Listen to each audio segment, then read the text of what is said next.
الناس بتسأل على عيوب ديفريزر بيكو والمميزات بتاعته، فانا هقول لكم دلوقتي، خليكم معايا، هقول لكم على مميزات الديفريزر البيكو. حلوه جدا ديفريزر بيكو.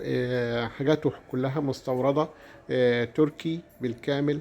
الضمان بتاعه حلو جدا. استهلاك الكهرباء بتاعه بيبقى كلاس A، اقل استهلاك كهرباء.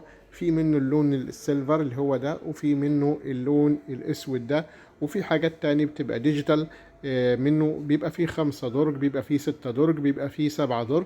بيبقى الاتنين اللي من فوق، الرفين الدرجين اللي من فوق في الفريزر، الاتنين دول بيبقوا قلاب.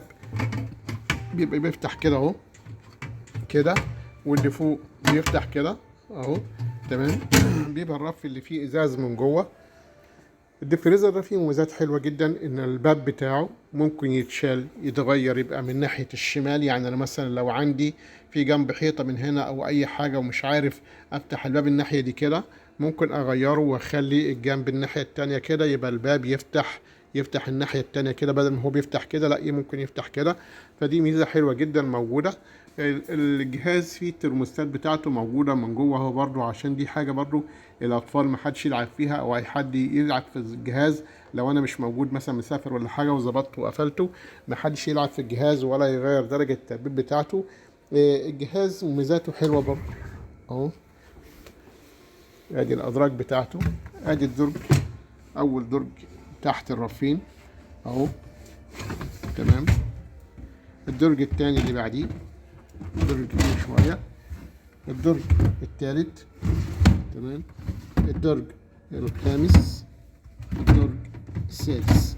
ادي كده هو 5 ادراج ورفين اللي هم بيعتبروا 7 ادراج يعني.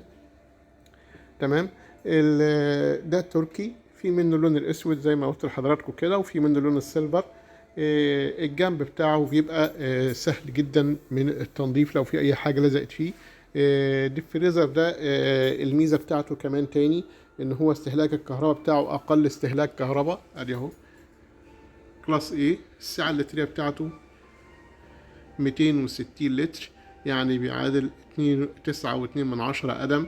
تمام. بيتخلص من التلج اوتوماتيك على طول، يعني مش محتاج تكسر التلج اللي موجود جواه، او مش محتاج انك انت تكسر التلج او تشيل الفيشه بتاعته. الديفريزر ده برضو انا بقول يا جماعه، اي حد عنده تلاجة او فريزر لازم على الاقل تتفصل التلاجة او الفريزر في الشهر لمدة ساعتين. يعني وانا معدي جنب التلاجة كده ولقيتها مش شغالة، الصوت بتاعها من الموتور مش بيزن، اشيل الفيشة لمدة ساعتين. تعالوا معانا نشوف الديفريزر الديجيتال ده.